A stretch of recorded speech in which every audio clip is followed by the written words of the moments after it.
What's going on, guys? Welcome back to another video. In today's video I'm going to show you guys how to replace your 100 amp fuse on your vehicle. Now this fuse blew when my alternator blew out, so as you guys can see, I was able to manage to start the vehicle by kind of merging the connection here with two pennies.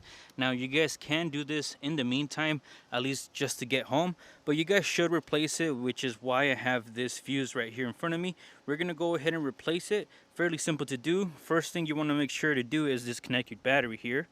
We're gonna go ahead and do that here.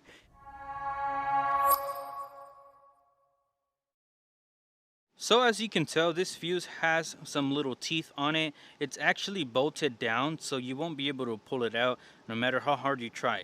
So in order to get this guy out, you have to unclip the fuse box from the bracket right here. Now the fuse box won't come out by pulling on it. You actually have to use a flathead or something small to get behind the tabs and pull it up that way. So once you do that with the flathead, this fuse box will come up. Once you do that, it's going to expose the side of the fuse box. Now normally in a good condition fuse box, this bolt right here will be covered like that, but as you guys can see, my vehicle is a little old, so this cover here is just falling apart. The other side, however, is covered up good. So this cover also has little tabs here that you need to use a small pick to kind of pry out of the way. With those covers removed, now you guys can see that there is a fastener that holds down this fuse. On this side I believe it's an 8mm, and on this side it looks like it's a 10mm. So go ahead and remove those two fasteners. After you do that, your fuse will pop up and you can install your new fuse back on.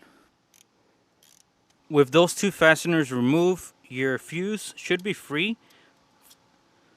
There we go.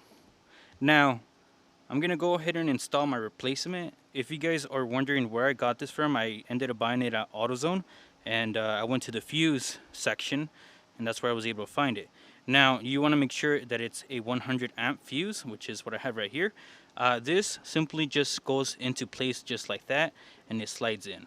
Now that you have that in there, you want to make sure you fasten it down with the fasteners here. Like I said, there's an 8mm and a 10mm fastener holding this down.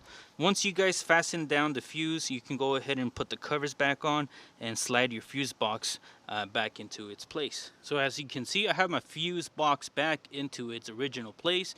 The fuse is installed. I'm gonna go ahead and just cover it up here, make it look pretty again. Now if you guys are in a situation where your fuse blows and you are not close to a store that has replacements, you guys can do what I did here and just basically use two pennies to merge the connection. I ended up using two pennies and a paper clip, and I was able to get home. So this will work, and like I said, this is only for a short while. You don't want to keep doing this and run the car like that, because fuses are meant to blow when there's a short somewhere. I hope you guys did like this short video. If you guys did, don't forget to give the video a thumbs up. Consider subscribing for more videos, and I'll see you guys all in the next one. Peace out.